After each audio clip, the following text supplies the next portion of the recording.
Okay, this is a first for me. A DVD by Dan Koine was sent to me. So this is for the Koine Project class. You can hear the noise in the background. I just installed that, and it was entitled Eternal Security Debunked or something like that. So I've never listened to it. I actually had to bring in an older computer that would receive the disc because the one I have now doesn't even use those. So I'll see if he can, well, let's see if he can debunk what he's calling eternal security.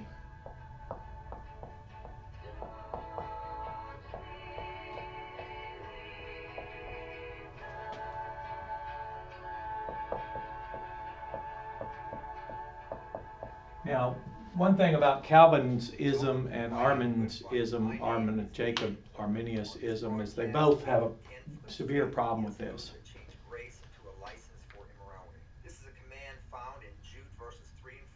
About false teachers and the damage that they were doing in the early church. With this in mind, let me direct your attention to Proverbs chapter 21, verse 22. The Bible says, "A wise man attacks the city of the mighty and pulls down the stronghold in which they trust." Today, what I'd like to do is deal with the so-called proof text used by the eternal security teachers in defense of their teaching. The number one top proof text of all of them would have to be John chapter 10, verses 28 and 29. Let me read those two scriptures before I go any further. That is where the Lord Jesus said this: "I give them eternal life, and they shall never perish. No one can snatch them out of my hand. My Father who gave them to me is greater than quoting the text of the Good Shepherd. He's saying it's the number one proof text. Now, he doesn't sound happy, and he doesn't like the word, he doesn't like the phrase, never perish. Verse 27 says, "My sheep listen to my voice, I know them, and they follow me." That is crystal clear, describing the sheep that will never perish, that have eternal life constantly given to them, and will never be snatched from the Father's hand or the Lord Jesus' hand. Also, it might be significant to point out that 4 times in 2 verses, verses 27 and 28, a present tense in the Greek is found. Jesus said, "My sheep listen." That means a present tense or a continuous tense. "To my voice, I know them." So we're always listening, he's saying. "And they follow me." Follow is a continuous tense. And we're always I give them eternal life. The word "give" following. Continuous tense. So notice that. The ones that will never perish, they continue to follow and listen to Jesus. Now, sadly, the security and sin teachers, the eternal security teachers, dangerously misuse this passage to try always to following think that they have security is the trait of a sheep of what Jesus did teach here Jesus. that there is That is, absolute perfect someone fathered out from God, according to 1 John 5:1, is always believing. And it's a participle, present, continuous action. So the idea that a sheep could stop believing would be like a sheep stop sheeping. So apparently eternal security is a denial, that is, he is refuting eternal security, is denying that someone fathered out from. So that implies that it is possible for this to be So interrupted. we'll stop him. He's saying it's possible for it to be interrupted. Now he brought in the Greek language, so those of you that attend the Koine Project class, you know we use Koine. So he's now saying this is possible to be interrupted. That is, for this continuous action to be broken. Now he's saying it, but since he well, unfortunately for him, but now I went on the website, just be patient with me for a moment here, and I noticed he has a Dan Koine, like a corner, C-O-R-N-E-R. So he has a website, and I haven't looked through it, but just a cursory review looking at it today for this. He has a lot of horrible things to say, calling people who advocate this, actually teach John 10 according to what the text says. Well, you can look that up. it's just really interesting because people think this is a big argument, but if you use the Koine language, the language in the Bible, and he brought it up, he introduced it. He said always listening, always following. He mentioned present tense. But you have to remember, biases don't allow us to go much further than what we need. So he established that it says always. He established that it said continuous. He established that he was aware of kind of action, the present tense, which is the continuous kind. And then strikingly, he ignored in the text two things Jesus said. He said that they absolutely, well, where it says never perishes, that his sheep would absolutely not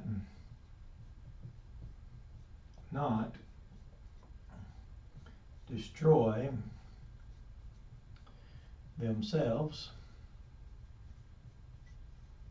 Now that's middle voice if you want to look that up. But now Dan Koine introduced the Koine grammar. So that's middle voice. That means as a result of your own actions. It's also middle passive. You can look that up as well. Here you can take an app on the iPhone, the Wave app, and you can look up never perish. And if you were in this class, you bring this tool with you and you can use it in class. You won't really bring up anything that wouldn't be able to be handled. So here it is, John 10:28, shall never perish. It's second aorist subjunctive, middle, third person plural, to ruin, destroy, or loose, like loose away. It occurs 91 times, and it's a me verb, I think is what I remember we called that. Of course, we can look that up while we're in the class, especially since this is like really the first thing. I was real curious, what would it be if we just had this class and we sat down, and let me go back to my camera here, but we just sat down, had this class, and I, along with you all, would listen to it for the first time, and the first thing he did was target the Good Shepherd. First, the Good Shepherd lesson is about the uniquely qualified shepherd. Only one person's ever been lost. He said that to his father, that was Judas, and he said he was a devil from the beginning.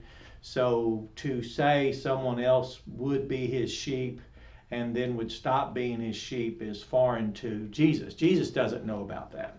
So he has no knowledge of a sheep that isn't always listening, isn't always following.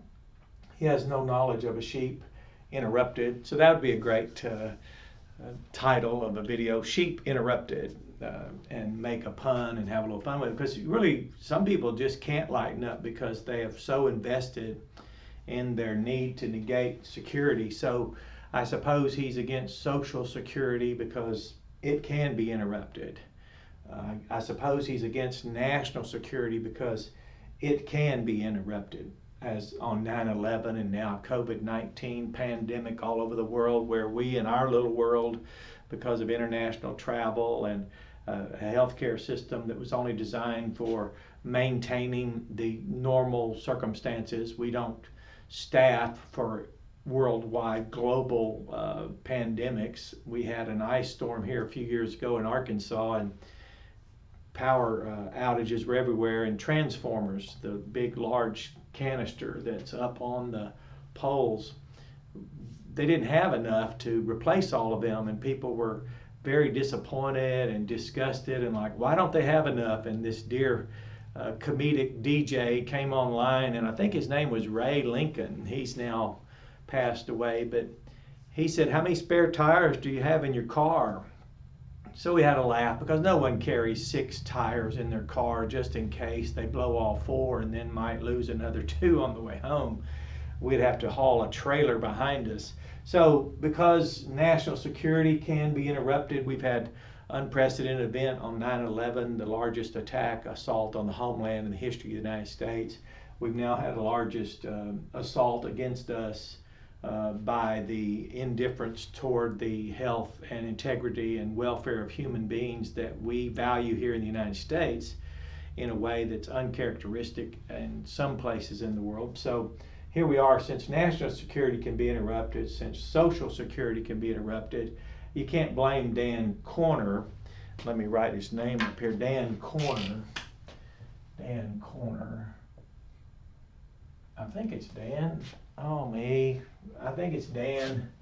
Oh, Dan the man. I'll just call him that. But, you know, regrettably, he introduced the Koine text. This is middle voice, so we will never, his sheep would never destroy ourselves as a result of our own actions.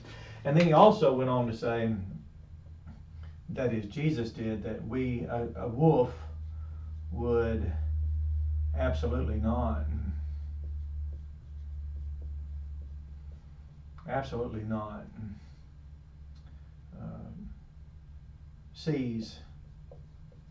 pluck one of us away from his hand, seize us. So I don't know how advocates who take this issue never perish, but they never address then by what power are they preventing. It's in the metaphor. Remember, 2 + 2 = metaphor. So in the metaphor of a sheep, it's impossible for a sheep to have anything to do with preventing a wolf from taking it.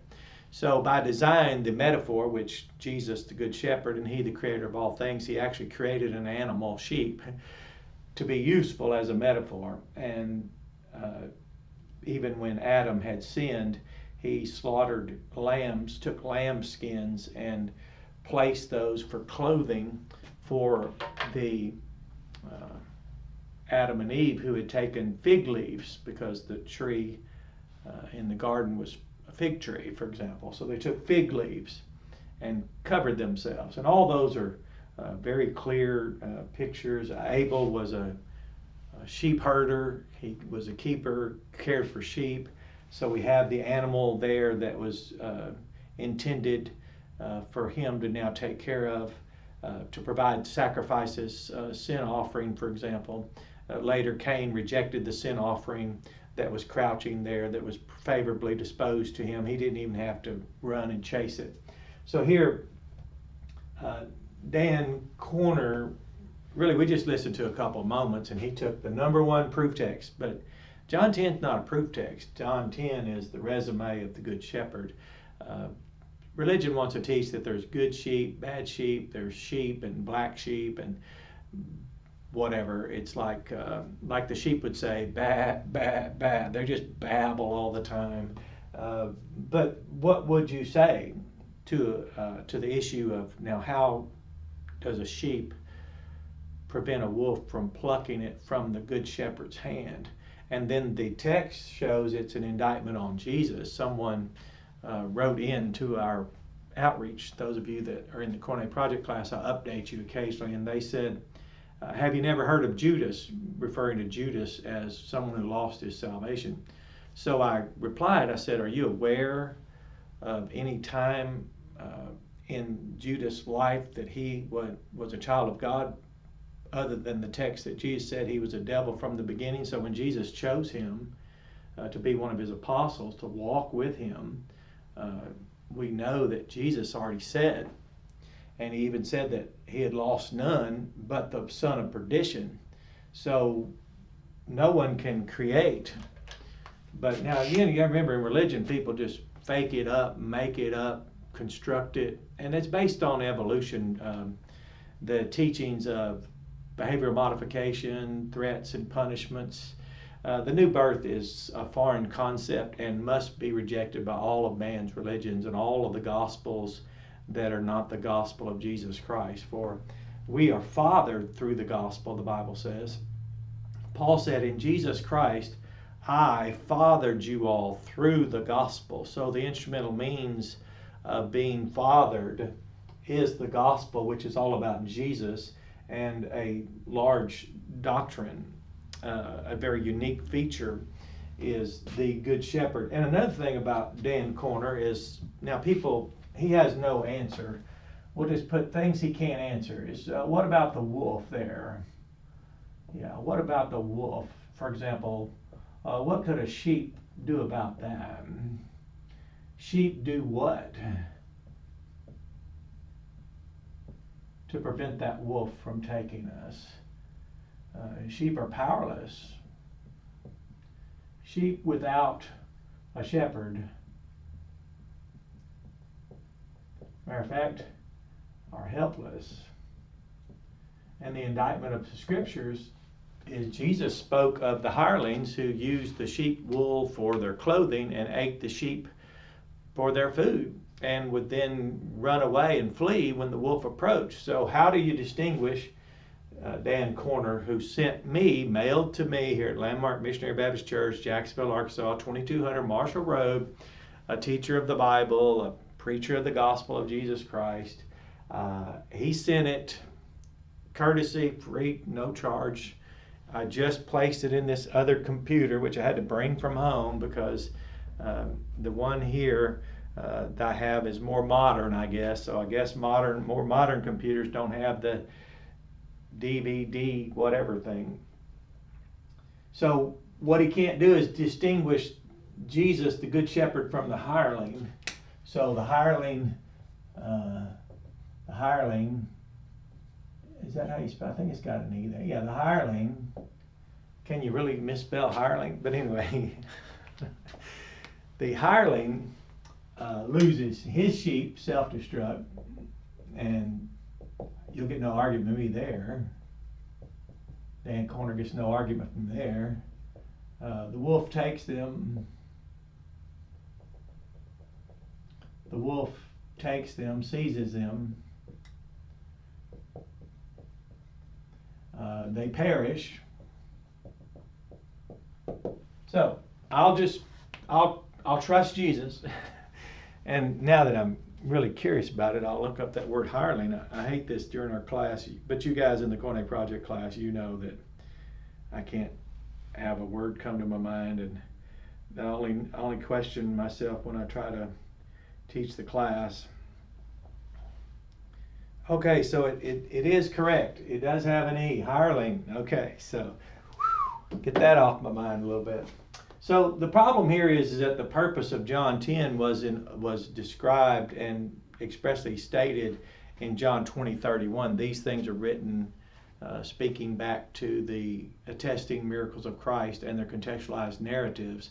This being one of the contextualized narratives, were written, that is scripted and remains scripted on record all the way until today, 2020, during COVID-19 global pandemic, which is really a logistical nightmare right now. And once that we make the necessary adjustments, we'll proceed and prevail this by the grace of God. However, he ignores why John 10 was written in the first place.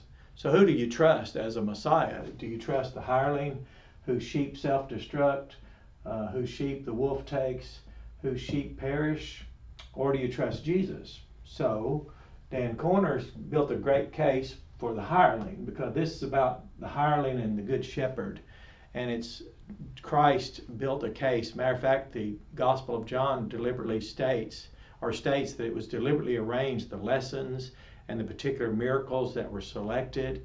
The pool of Bethesda, the man that laid there for so long, that is, someone had laid him there, and people just stepped over him to step into that pool of Bethesda when the waters troubled, and Jesus came, and he thought maybe Jesus might help him. But you remember, who knows how many hirelings stepped over him, and how many people so anxious to get for themselves their own self-interest served, it neglected him. Well, Jesus wasn't a hireling, and he wasn't seeking his own interest. He said he was giving his life for the interest of his sheep, so he didn't waste that. Jesus didn't die in vain for his sheep so that somehow they might now perish because what Jesus did for them were insufficient. That would be the hireling. Plus, the hireling never died for anybody. The hireling, the sheep do have to figure out what to do because he flees, and that was condemned in the Bible. Jesus even said that as he lamented, he looked among the people, and they were like sheep without a shepherd. They had been poached and torn and tattered. You ought to see what people attempt to do. Matter of fact, Dan Koine sends out DVDs to frighten, alarm, create insecurity. So he teaches a gospel of insecurity. It's not the gospel, I'll just lowercase g here. He teaches a gospel of insecurity. He wants to spread insecurity. It's doubt, gospel of doubt. There we go. So, and I don't have a problem with him saying that he can self-destruct, that a wolf can take him, that he'll perish, because he will.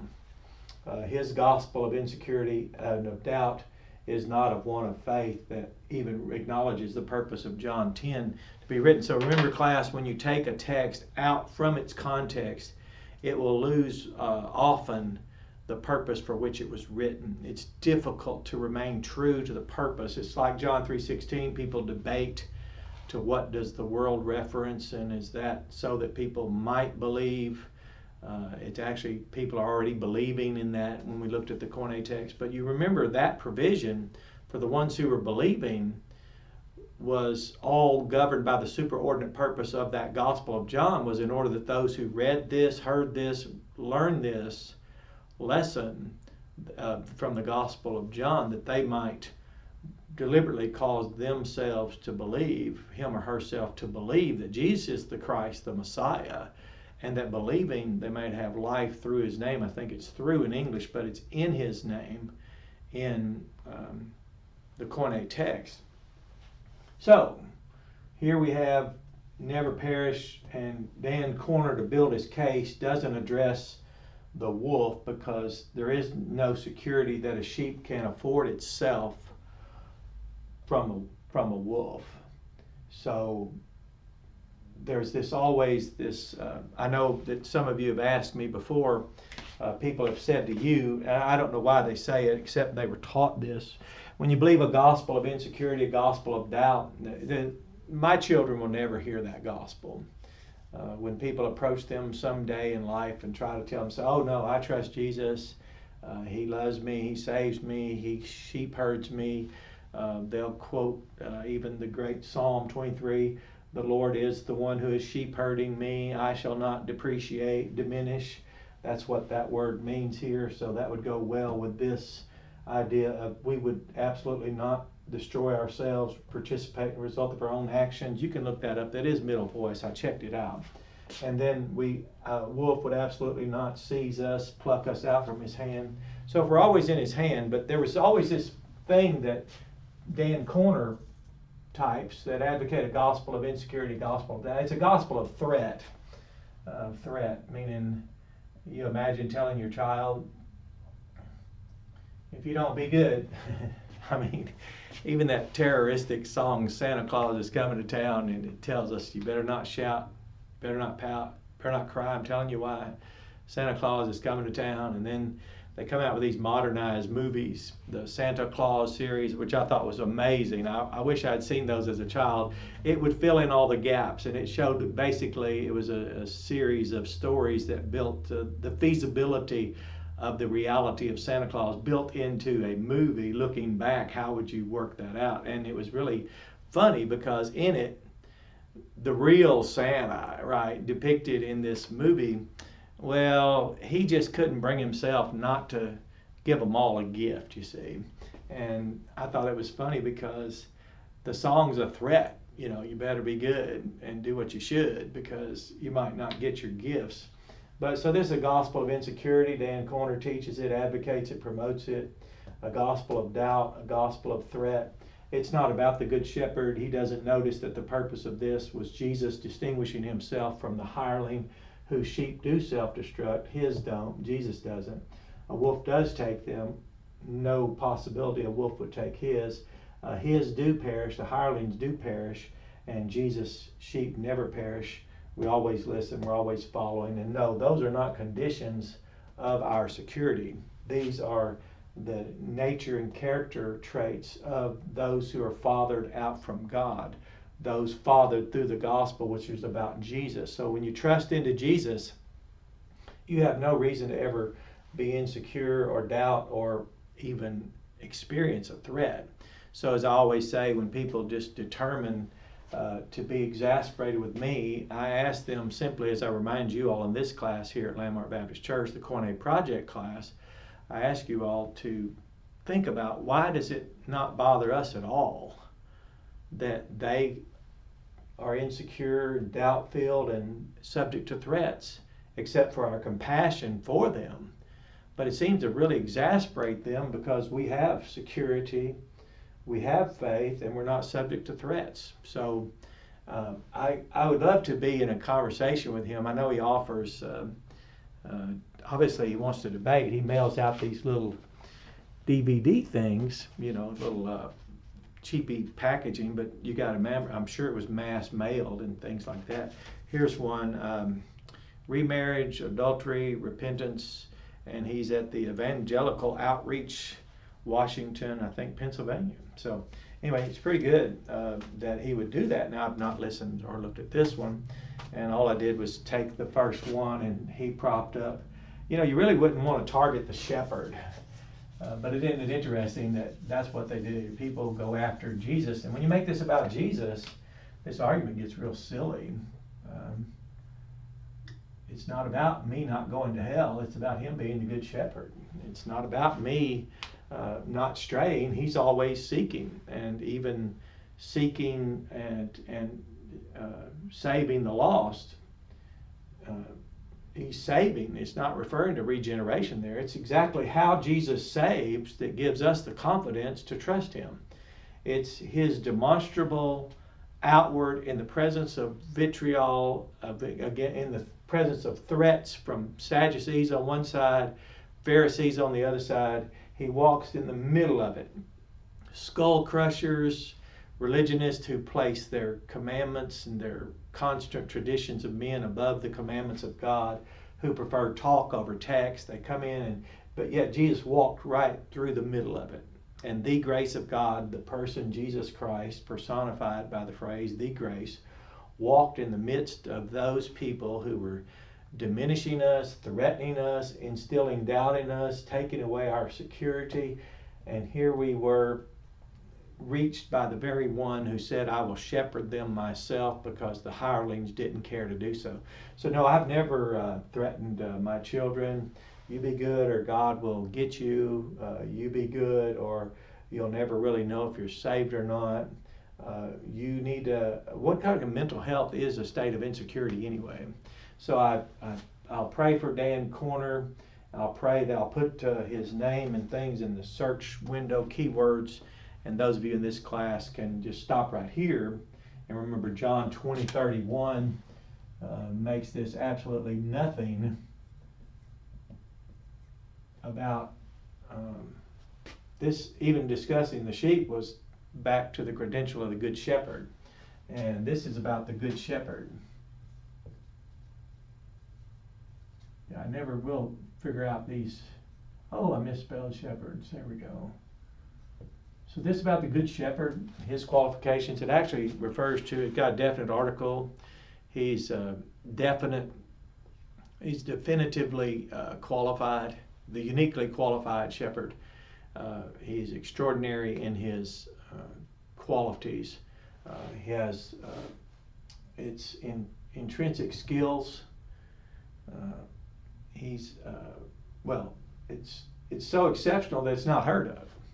So unless there's someone whose sheep never perish, whose sheep always listen, whose sheep always follow, whose lives are never interrupted by self-destruction or the threat of a wolf, then there's no such thing as the good shepherd of the Gospel of John. So for Dan Koine to be correct, you'd have to deny the existence of the good shepherd as characterized, as qualified, and as defined in John chapter 10. So either Dan Koine is correct, and for him to be correct, then Jesus the Good Shepherd does not exist, and the narrative is false, and we have nothing, no hope, which means certainty. We have no security.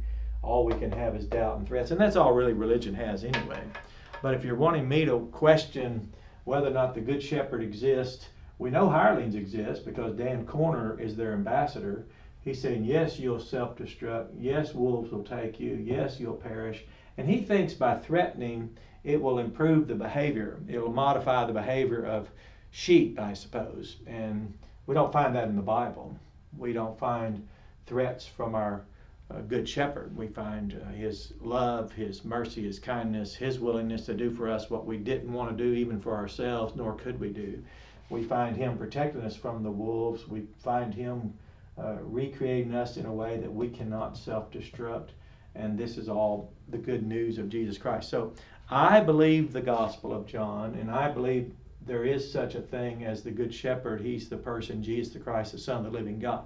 He's the one in whom the fullness of the Godhead dwelt bodily. Now I'll start preaching, so I'll have to stop since this is for the Koine Project class. Tim Carter replies to Dan Corner, who sent a DVD in the mail to me at Landmark Missionary Baptist Church, 2200 Marshall Road, Jacksonville, Arkansas. I did not reach out to him. I did not approach him. It's like everything else. It comes in here and people bring it in here, or even this gentleman mailed it. So enjoy this lesson and have a blessed day.